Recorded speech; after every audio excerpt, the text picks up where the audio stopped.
Setelah saya tanya tuh anaknya mana aja kamu, saya suruh cerita itu di buku Pancaling bilang dari ini pertukangan kalau Tanjung Priuk Jakarta Pusat itu Tanjung Priuk makanya yang penurunan diri karena jadi yang pindah-pindah gangster bilang dan akhirnya terakhir dia ketemu di komplek Jonggi ya nah itu akhirnya udah ketemu dan mau sekolah kan itu udah berapa kali naik itu ya Mister harus ada kasih sayang yang penuh dari ibunya ya. Jadi anak-anak sebelumnya kan ada yang apa ketika kemarin saya tuh ada ya. Jadi dia ada sekarang kan tes kejiwaan itu enggak yang nulis tapi pakai jari. Keluar kebetulan tuh cucu. Jadi dites dia pakai jarinya karena kan dia terlalu aktif yang kayak gitu dan suka tantrum ya. Nah ketika dites itu memang ada anak yang ketika tantrum itu ya dia ditenangkan dengan sendirinya ada, tapi ada yang langsung dipeluk karena nanti sesuai dengan ketika dia akan menjadi dewasa apakah dia mau menjadi leader gitu kan. Jadi manusia itu bisa dilihat dari sekarang itu. Jadi anak-anak, jadi dia nanti jadi seorang pemimpin, dia nanti jadi seorang siapa apa gitu ya bisa dilihat. Nah ini mungkin anak ini ya, menurut saya, ini kan kurang mengertinya orang tua nih kayak kejadian anak ini, sehingga orang tuanya itu bukan memberikan sebuah kasih sayang ya dengan cara dia dirangkul gitu ya, tapi dibiarkan gitu aja, diomelin malah ya jauh gitu ya. Jadi mungkin kita sudah melaksanakan tugas kita sebagai seorang guru dan juga sekolah, disiplin, peraturan segala macam. Kemudian juga seperti bimbingan konseling juga sudah melakukan hal itu. Nah ini masih seperti ini aja, yaitu orang tuanya juga yang harus kita lakukan. Di materi ini nanti lebih jauh ada kita membahas mengenai 5 kebutuhan dasar manusia. Salah satunya adalah kasih sayang Bu ada di sini. Kebutuhan kasih sayang yang diinginkan oleh si anak. Emang dari beberapa kali saya kunjungan ke rumah, kalau orang tua baik Pak Suradi, Pak Solihin, maupun saya sendiri, itu mau Pak Juni juga, itu latar belakang ekonomi. Jadi contohnya yang kayak di Barat itu mereka tinggal dengan satu kamar, di pojok ada kamar mandi, di dapur, itu. Nah itu ya susah gimana ya, orang berlima tinggal satu kotak begitu ya. Akhirnya empatnya juga begitu, menyatakan kan bukunya orangnya udah tahu ngikutin laki mulu gitu kan. Jadi katanya jika saya katanya jawab tapi udah 2 malam atau pulang-pulang. Ya mungkin memang dasarnya kita dari sini satu patut kemiskinan atau ketidakmampuan orang tua. Juga orang tuanya juga sibuk cari nafkah, dia di rumah nggak ada yang ngontrol, akhirnya seperti itu. Ya akhirnya cari senangan sendiri keluar aja ketemu lingkungan yang kurang bagus. Jadi itulah yang menjadikan dia jadi tidak disiplin. Beda dengan orang-orang yang memang ekonominya apa itu ya. Kasih sayang penuh. Kasih sayang penuh juga semuanya terpenuhi sehingga lebih gampang diarahkannya sama orang tua. Jadi yang saya lihat ini memang orang yang sudah kita bilang di sini itu keterbelakannya miskin. Sekolah ini adalah sebagai rumah sakit. Kalau nih, Iya Pak. seru nih. Kayaknya di sini ya tadi Saya ngomong nggak berhenti ngomong Pak itu. berhenti ya. Nggak berhenti. Kasih keseimbangan mana nih? Keseimbangan. Ya keseimbangan. Itu perlu. Ya. Kalau saya tadi menyimak nih, ya kan menyimak cukup bagus. Jadi yang dibahas di sini adalah disiplin secara umum ya Pak Tony ya.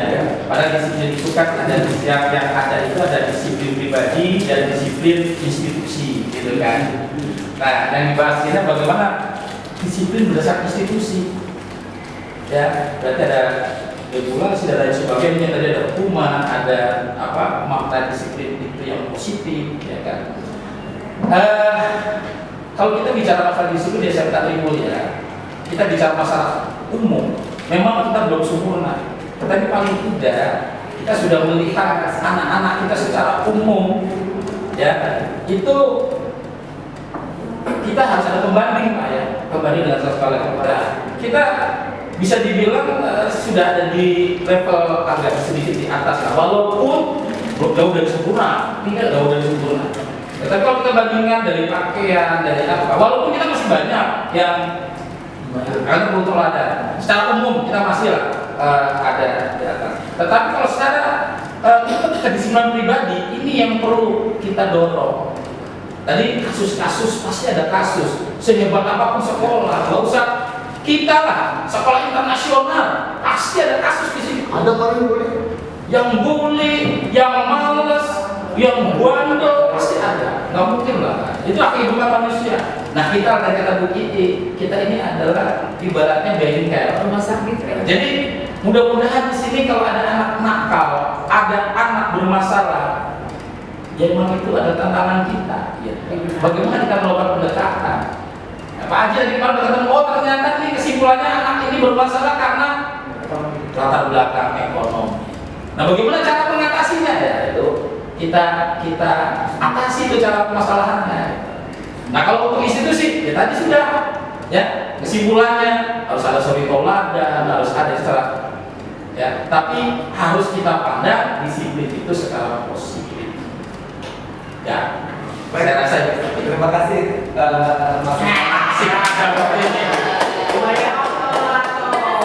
Kelompok ibu-ibu kelompok dua lewat nih. Gitu. Oh iya. Kelompok dua bagaimana mau menanggapi? Pak Eri, yang paling banyak dapatnya dapat apa lagi?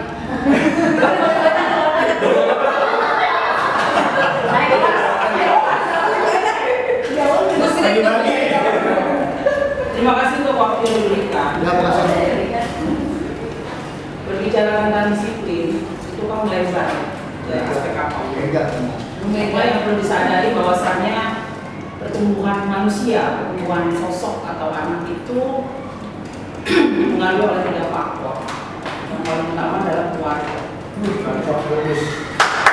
Belum. Lingkungan pergaulan. Yang ketiga adalah sekolah. Sekolah adalah final finish terakhir pertumbuhan itu. Maka disebut sebagai bengkel atau rumah sakit atau apapun lah. Yang serta-merta pada akhirnya sekolah yang akan dijadikan fokus disiplin seorang siswa atau seorang anak terlihat di sana. Berapa persen banyaknya itu sebenarnya itu keluar dari keluarga, seperti itu ya. Jadi perlu pengertian dari orang tua, khususnya ibu. Ibu adalah madrasah pertama yang kita sebut sebagai sekolah pertama buat anak. Sekolah sekolah yang sebenarnya adalah di ibu. Pendidikan agama yang paling utama, karena kalau kita sudah mensisipkan ke dalam benak mereka pendidikan agama yang pas, insya Allah dimanapun berada rasa terpengaruhnya mungkin minimal sekali atau mungkin malah tidak terpengaruh dengan kondisi apapun yang pada akhirnya anak itu menceburkan diri ke dalam pergaulan tersebut. Bergaul dengan minyak wangi, penjual minyak wangi akan wangi, bergaul dengan maling akan menjadi maling. Nah, ketika sisipan agama itu sudah terbentuk dalam diri seorang anak, maka pada akhirnya anak itu pun mungkin lebih condong kepada apa yang sudah disisipkan sejauh dini ya dari orang tuanya. Jadi kalau berbicara tentang disiplin, balik lagi sekolah itu punya peran berat, walaupun kalau dihitung secara persen justru harusnya dari keluarga yang pertama yang harus menanamkan disiplin itu. Kalau dilihat di keluarganya ibu bapaknya tidak disiplin, akan terpengaruh atau dampaknya adalah ke pergaulannya dan ke sekolahnya. Nah, sekolah kita alhamdulillah dari zaman saya masuk 99 sampai dengan sekarang, saya sudah melihat kemajuan-kemajuan ya dari anak-anak seperti yang tadi Bapak Kepala Sekolah sudah sampaikan. Kalau kita bikin studi banding atau perbandingan dengan sekolah lain, pastinya kita sudah berada di bidang bahkan di atas daripada sekolah-sekolah ecek-ecek di bawah kita.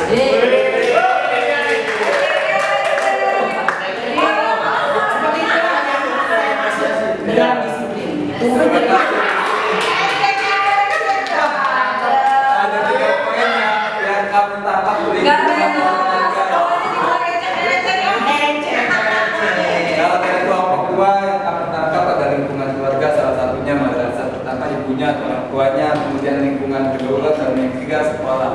Nah, pembiasaan yang sudah baik dilakukan di SMK Mulia untuk membangun komunikasi dengan orang tua, kita berkolaborasi. Kalau di kurikulum kita saat ini pasti ada bahasa berkolaborasi, itu kita jalankan. Maka pembiasaan yang sudah kita lakukan seperti menghubungkan kita orang tua dengan penghubung ibadahnya anak di rumah. Seperti apa kalau kita pantau, orang tua tahu dengan adanya buku itu boleh kita jalankan kembali babat itu supaya lebih aktif lagi. Sebelumnya kan 2 minggu sekali kita kumpulkan di belakang sama wali kelas, yaitu supaya membentuk adab-adab dan akhlak mereka. Kan kita juga nggak mampu membina anak-anak kita, makanya kita sekolahkan, ya kan? Makanya dalam hadis dikatakan Abu Daud, mana ala walidu waladahu idola min adabin hasani. Tidak ada pemberian orang tua kepada anaknya yang lebih utama melainkan kepada pendidikan anak yang mulia. Pasti adabnya dulu kita bina. Ketika ada kita bina asal kita bagus, kesananya gampang menyampaikannya. Maka membentuk sikap disiplin itu gampang banget kalau dari orang tuanya udah membentuk akhlaknya. Ya Pak Febi ya. Iya Pak. Berikutnya ini tujuannya. Tujuan dari disiplin positif satu, menanamkan motivasi pada siswa kita, yaitu untuk menjadi orang yang mereka inginkan dan menghargai diri kita sendiri dengan nilai-nilai yang mereka yakini. Itu tujuannya. Jadi anak itu melakukan sesuatu itu ada 3 tahap nanti. Ingin mendapatkan imbalan atau takut dengan hukuman, atau dia yakin dengan nilai-nilai yang dia rasakan di dalam dirinya itu. Dia yang mana yang dia lakukan? Kalau dapat imbalan, kalau takut hukuman itu motivasi eksternal, nggak dari dalam dirinya.